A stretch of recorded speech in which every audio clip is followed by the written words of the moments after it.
ইসলাম ধ্বংসে এক নারীকে অনুসরণ করে ইসরায়েলিরা। কে এই নারী? কেনই বা ইসলামকে ধ্বংস করতে চায় সে? আবার ইসরায়েলিরা কেনই বা এই নারীকেই অনুসরণ করে? এই বিষয়ে বিস্তারিত থাকছে আজকের প্রতিবেদনে।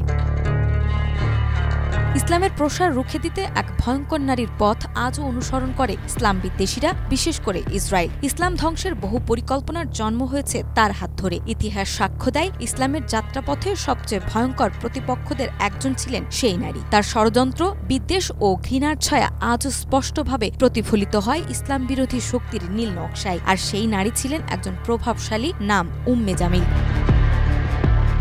তিনি ছিলেন কুরাইশ বংশের সম্ভ্রান্ত নারী, উমাইয়া গোত্রের কন্যা এবং রাসূল সাল্লাল্লাহু আলাইহি ওয়াসাল্লামের চাচা আবু লাহাবের স্ত্রী। তার নামের অর্থ ছিল সৌন্দর্যের জননী। আর বাহ্যিকভাবে তিনি ছিলেন রূপসী, মর্যাদাশীল ও বৃত্তশালী, কিন্তু অন্তরে ছিল হিংসা, অহংকার এবং ইসলামের প্রতি ছিল প্রচণ্ড বিদ্বেষ। হযরত মুহাম্মদ সাল্লাল্লাহু আলাইহি সাল্লাম যখন তাওহীদের দাওয়াত নিয়ে সত্যের আলো ছড়াতে শুরু করেন, তখন উম্মে জামিল হয়ে ওঠেন মহা অন্ধকার। কেসারের শেকড় থেকে শিখরে।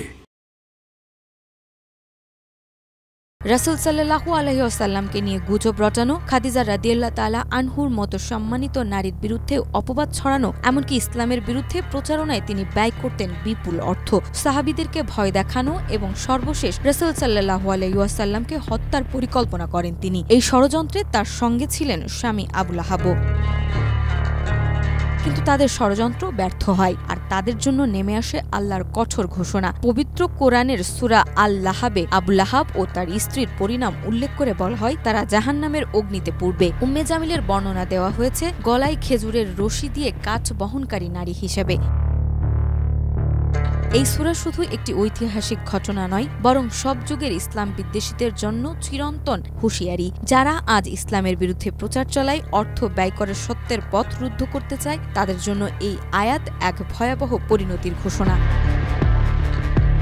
ইসলাম বিরোধী অপপ্রচারের যত নকশা, যত ষড়যন্ত্র, তা যেন আজও প্রতিধ্বনিত হয় উম্মে জামিলের পদচিহ্নে। তার চরিত্র শুধু ইতিহাসের শিক্ষা নয়, বর্তমান দুনিয়ার জন্য সতর্কবার্তা। এবং ধারণা করা হয় তার পথ আজও অনুসরণ করছে ইসরায়েল।